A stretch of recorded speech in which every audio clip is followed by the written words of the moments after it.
Hi, I'm Marie. Welcome to my sewing room. Let's make some joy. So crochet is pretty cool because you can honestly make some pretty cool stuff like different headbands for little kids, older people. You can add bows and flowers that you crochet, as well as you can make things such as, these are called Cinderella wristers. These are actually done with just kind of a simple pattern of a simple and double crochet. Hats are kind of the easiest things to start off with when you're learning to crochet. So these are more kind of these are called more like a beanie. And then you can get to the tough stuff. In this case, this is a little kid's scarf, but of course looks like a little crocodile. This actually is a bubble stitch, and again, using single and double crochet. So I will be able to show you all of this. But the thing you have to do is you have to just start from the beginning, which is just learning how to use a hook and some yarn. So I will show you that today. So I want to show you how to start crocheting. So what I have here is actually an H hook. Okay, that's what it says here. And about the middle area is H. This one is a really good hook to get started. You can make hats, scarves, all those things that I showed. I use an H hook. Sometimes I use a G. It's a little bit smaller, but really I love the H hook. It's also a 5.0 millimeter. So if it doesn't say the letter on a pattern, it will always say the number. So in this case, it says 5.00 millimeters. So that's how you can tell in your pattern when you're using a pattern. We'll talk about patterns later. Right now, we need to get started on the basics, which is, how do you start? When you start, you want to make sure that you put a slip knot in the end to hold for your sewing pieces, because you'll end up going back to this every time in your piece of a scarf or whatever. You'll always go back to the slip knot, and then you'll end up, when you make a piece like that, you'll actually weave it in, and I'll show you that in a later video. So what I'm going to do is I take it around my 3 fingers, just take it, loop it around, okay, and then pull it through, and then I'll put my needle in, my hook, and tie it just like that. That is a slip knot. Again, it's called slip knot because it slips out. So again, I'm going to show you. I'm going to go around my 3 fingers. I'm using pink because it's October for Cancer Awareness. So I'm going to go around my 3 fingers to make a big enough loop all the way around.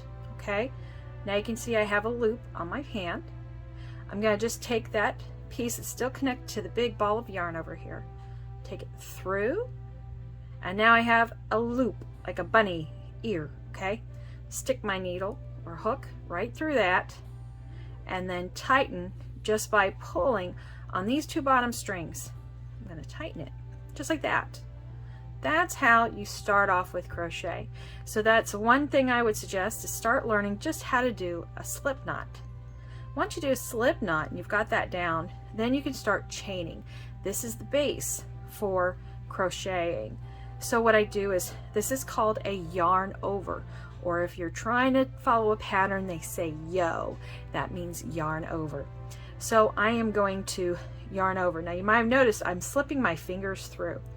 What I do is I slip my pinky, it's up and over my pinky, and then I slip it between underneath my 2 fingers and above my index, like this. What this does is this helps me in what we call our gauge or tightness. So whenever you're looking at, for instance, you're looking at the different stitches, this is a gauge. So you want it between, I'll say a gauge could be 10 stitches, a gauge could be 5 stitches. That's your length. So that's how you know how tight it needs to be. So that's what gauge is. So that's what we're going to do. We're going to start first with putting it, again, take it under my pinky, over my index, and I'm going to yarn over. Like I said, I'm going to wrap around, yarn over. And see, I can tighten this. See, this is why I have it on my index finger, because I can tighten it if I want to make it however tight I want or however loose I want it. So I'm going to take my hook through the first loop, and I have a loop on my hook. Again, it's called yarn over, and I just yarn it over my hook, pull it through the loop, and I have another loop. I would just keep going like this again. Yarn over, pull through the loop, yarn over, pull through the loop, yarn over, pull through the loop. What my goal is to get how many chains I need for the base, and if you notice, they're all the same length. That's your goal. You want to make sure that they're all the same length. So this is a great time when you're starting out just crocheting. Just start out with working that slip knot that I showed you, and just chain and get yourself into a nice comfort. Don't think about crocheting the full crochet. Just start thinking, I want to chain. I want my base. I want my base to be the same. Again, it's yarn over, pull through, yarn over, pull through, and work on just getting them to be about the same size. When you got too big, too little, all you got to do, pull it right out. Okay, this is where if you have some yarn that maybe you say, I'm okay if it's you know, this is 100% cotton. This is wonderful yarn to start out with. It feels nice on the hands. It's got a nice softness to it, and you can get ones that are mixed in color. So you can make a washcloth the first time when you're crocheting.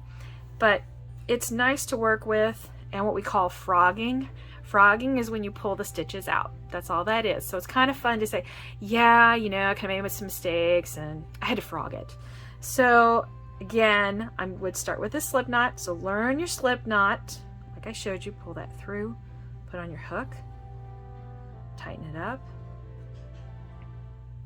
Work on your fingers. Again, I just went under, over, and coming back to my hook, and then work on the chains.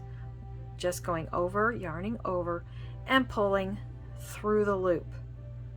That's how you want to start out by learning how to actually crochet.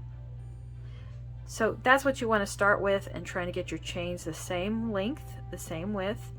That way your base is the same. So that's how you want to first start off with crocheting.